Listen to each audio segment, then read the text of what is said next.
에스겔 14장 12절에서 23절까지의 말씀입니다. 여호와의 말씀이 또 내게 임하여 이르시되 인자야, 가령 어떤 나라가 불법을 행하여 내게 범죄함으로 내가 그 손을 그 위에 펴서 그 의지하는 양식을 끊어 기근을 내려 사람과 짐승을 그 나라에서 끊는다 하자. 비록 노아, 다니엘, 욥 이 세 사람이 거기에 있을지라도 그들은 자기의 공의로 자기의 생명만 건지리라. 나 주 여호와의 말이니라. 가령 내가 사나운 짐승을 그 땅에 다니게 하여 그 땅을 황폐하게 하여 사람이 그 짐승 때문에 능히 다니지 못하게 한다 하자. 비록 이 세 사람이 거기에 있을지라도 나의 삶을 두고 맹세하노니 그들도 자녀는 건지지 못하고 자기만 건지겠고 그 땅은 황폐하리라. 주 여호와의 말씀이니라. 가령 내가 칼이 그 땅에 임하게 하고 명령하기를 칼아 그 땅에 돌아다니라 하고 내가 사람과 짐승을 거기에서 끊는다 하자. 비록 이 세 사람이 거기에 있을지라도 나의 삶을 두고 맹세하노니 그들도 자녀는 건지지 못하고 자기만 건지리라. 나 주 여호와의 말이니라.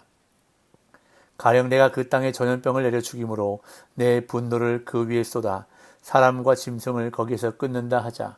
비록 노아, 다니엘, 욥이 거기에 있을지라도 나의 삶을 두고 맹세하노니 그들도 자녀는 건지지 못하고 자기의 공의로 자기의 생명만 건지리라. 주 여호와의 말씀이니라. 주 여호와께서 이같이 이르시되 내가 나의 네 가지 중한 벌 곧 칼과 기근과 사나운 짐승과 전염병을 예루살렘에 함께 내려 사람과 짐승을 그 중에서 끊으리니 그 해가 더욱 심하지 아니하겠느냐.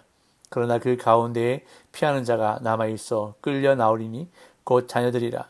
그들이 너에게로 나아오리니 너희가 그 행동과 소행을 보면 내가 예루살렘에 내린 재앙 곧 그 내린 모든 일에 대하여 너희가 위로를 받을 것이라.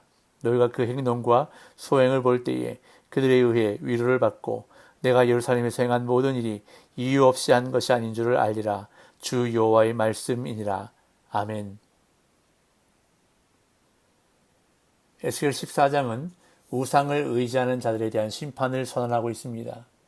이 어제 본문인 1절부터 11절까지에서 우상과 죄악의 걸림돌을 가지고 하나님께 나아오는 자들에 대한 심판과 그리고 유혹을 받은 선지자에 대한 심판의 말씀이 기록되었다면 이제 오늘 본문인 12절부터 23절까지는 예루살렘의 멸망에 관한 말씀을 하고 있습니다.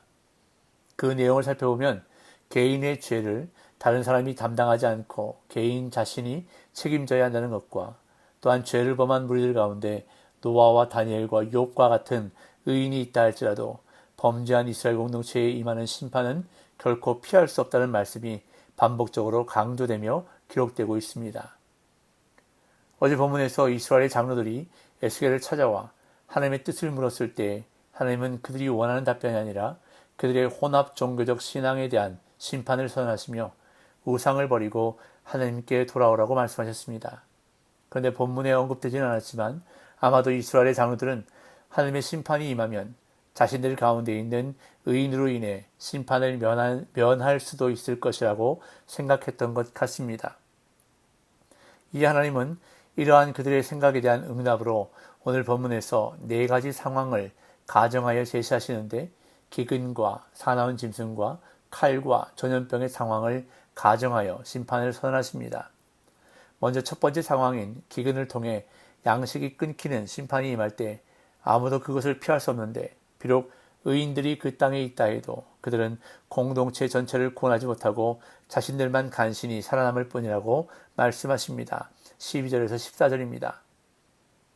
여호와의 말씀이 또 내게 임하여 이르시되 인자야, 가령 어떤 나라가 불법을 행하여 내게 범죄함으로 내가 손을 그 위에 펴서 그 의지하는 양식을 끊어 기근을 내려 사람과 짐승을 그 나라에서 끊는다 하자. 비록 노아, 다니엘, 욥 이 세 사람이 거기 있을지라도 그들은 자기의 공의로 자기의 생명만 건지리라. 나 주 여호와의 말이니라. 여호와의 말씀이 에스겔에게 또다시 임하시는데 하나님은 어떤 나라가 불법을 행하여 죄를 범하면 그 나라에 네 가지 심판을 내리는 상황을 가정하십니다. 여기서 어떤 나라로 번역된 히브리어 표현은 땅을 뜻하고 불법을 행하여로 번역된 단어는 의무에 반하는 행동 또는 신의가 없거나 불성실한 행동을 의미하며 배신하다라는 뜻도 지닙니다. 하나님에 대한 이러한 행동은 하나님의 질서와 권위를 따르지 않는 것이므로 하나님께 범죄하는 셈이 되기에 하나님은 심판이 집행되는 상황을 네 가지로 가정하십니다. 첫 번째는 하나님이 기근으로 심판을 행하시는 상황인데 하나님이 그 나라 위에 손을 펴서 양식을 끊고 기근이 들게 하여 그 나라에서 사람과 짐승을 멸절시키시는 상황을 가정하십니다. 이때 노아, 다니엘, 욥 이 세 사람이 그 나라에 있다 하더라도 본인만 구원받을 수 있을 뿐이라고 말씀하십니다. 이 세 사람이 언급된 이유는 구약 성경에서 그들이 대표적인 의인으로 기억되기 때문인데 창세기 보면 노아는 의인이요 당대의 완전한 자라는 평가를 받았고 욥도 온전하고 정직하여 하나님을 경외하며 악에서 떠난 자라는 평가를 받았습니다. 또한 다니엘은 바벨론과 바사의 이방 문화 가운데서도 믿음을 지킨 의인이었습니다. 그런데 이렇게 구약 성경에 대표적인 의인들이 있다고 해도 하나님의 심판을 피할 수 없다는 것은 심판이 분명히 이루어진다는 사실을 강조합니다. 20절에서도 이들의 이름이 반복되는데 그 의인들이 자신의 의로 구할 수 있는 것은 자신의 생명뿐이라는 것이 반복하여 강조됩니다. 이후 두 번째 상황으로 사나운 짐승에 의한 심판이 언급됩니다. 15절 16절 가령 내가 사나운 짐승을 그 땅에 다니게 하여 그 땅을 황폐하게 하여 사람이 그 짐승 때문에 능히 다니지 못하게 한다 하자. 비록 이 세 사람이 거기에 있을지라도 나의 삶을 두고 맹세하노니 그들도 자녀는 건지지 못하고 자기만 건지겠고 그 땅은 황폐하리라. 주 여호와의 말씀이니라. 두 번째는 하나님이 사나운 짐승으로 심판하시는 상황을 가정하시는데 하나님이 보내신 사나운 짐승이 땅을 두루다니며 사람들을 죽여 그 땅이 황폐해집니다. 여기서 개역개정 성경에는 번역되지 않았지만 히브리어 본문에는 자식을 잃게 하다를 뜻하는 문장이 있습니다. 그래서 표준 세번역 성경은 이 표현을 아이들을 잡아먹어로 번역하고 있습니다. 하나님은 이러한 상황에 노아, 다니엘, 욥이 있다 해도 그들 덕분에 누구도 생명을 건질 수 없다고 당신의 삶을 두고 확언하십니다. 그들도 자녀는 건지지 못하고 자기 자신만 건질 것이라 말씀하십니다. 이어 세 번째 상황으로 칼에 의한 심판이 언급됩니다. 17절 18절 가령 내가 칼이 그 땅에 임하게 하고 명령하기를 칼아 그 땅에 돌아다니라 하고 내가 사람과 짐승을 거기서 끊는다 하자. 비록 이 세 사람이 거기에 있을지라도 나의 삶을 두고 맹세하노니 그들도 자녀는 건지지 못하고 자기만 건지리라. 나 주 여호와의 말이니라. 세 번째는 하나님이 칼로 심판을 행하시는 상황을 가정하시는데 하나님이 그 땅에 임하게 하신 칼이 사람과 짐승을 도륙합니다. 이는 전쟁을 통해 파괴당하는 상황을 비유적으로 보여주는데 칼이 하나님의 명령을 받고 심판을 행하는 것은 이 심판이 하나님의 주도 아래 있음을 보여줍니다. 그리고 하나님은 노아, 다니엘, 욥을 다시 언급하시는데 이 상황에 그들이 있을지라도 그들은 자녀조차 구하지 못하고 오직 자신들만 건진받을 것이라고 엄중히 말씀하십니다. 이어 네 번째 상황으로 전염병에 의한 심판이 언급됩니다. 19절 20절 가령 내가 그 땅에 전염병을 내려 죽임으로 내 분노를 그 위에 쏟아 사람과 짐승을 거기에서 끊는다 하자. 비록 노아, 다니엘, 욥이 거기에 있을지라도 나의 삶을 두고 맹세하노니 그들도 자녀는 건지지 못하고 자기의 공의로 자기의 생명만 건지리라.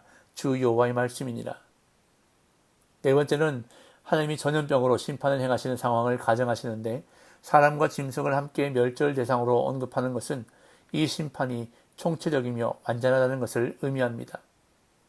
하나님은 또다시 이 상황에 노아, 다니엘, 욥이 그 땅에 있을지라도 그들의 자녀도 구할 수 없고 그들의 의로움으로 오직 자신들의 생명만 구할 뿐이라고 당신의 삶을 두고 말씀하십니다.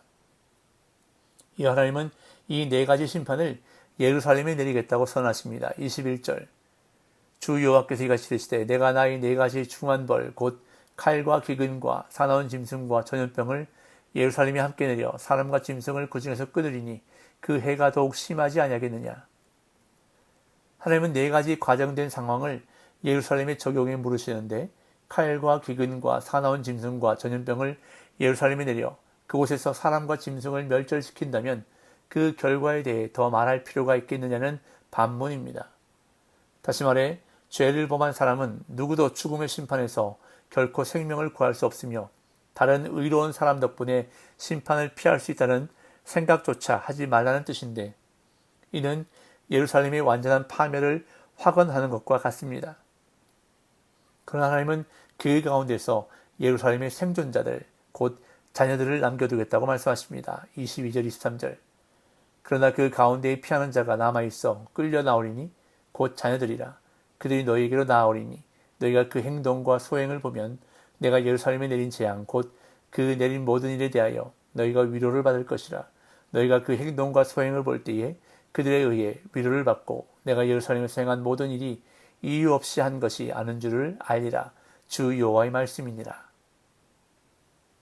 하나님이 예루살렘에 행하시는 일은 이유 없이 하시는 것이 아닙니다. 23절에 이유 없이로 번역된 단어는 헛되다, 의미 없다라는 뜻인데 하나님의 심판은 분명한 이유가 있다는 것입니다. 하나님의 심판 가운데 자녀들을 남겨두시고 유다 포로들에게 데려오시는 목적은 분명한데 곧 그들이 예루살렘에 임한 심판의 정당성을 확인해 주는 것입니다. 그들이 심판의 정당성을 확인해 주는 방식은 그들의 행동과 소행입니다. 여전히 바뀌지 않은 폐역한 삶의 방식과 행위는 하나님이 예루살렘에 심판을 내리실 수밖에 없었다는 사실을 확인해 주고 그로 인해 위로를 받을 것이라 말씀하십니다.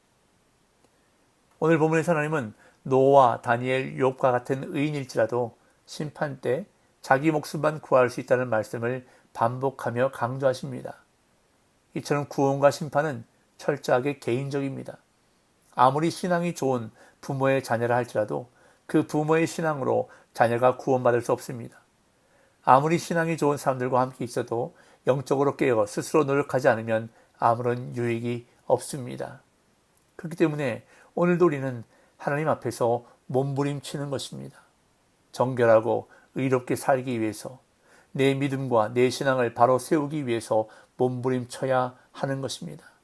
그러할 때에 도우시고 붙들어주시는 성령님의 손길을 경험하게 될 줄로 믿습니다.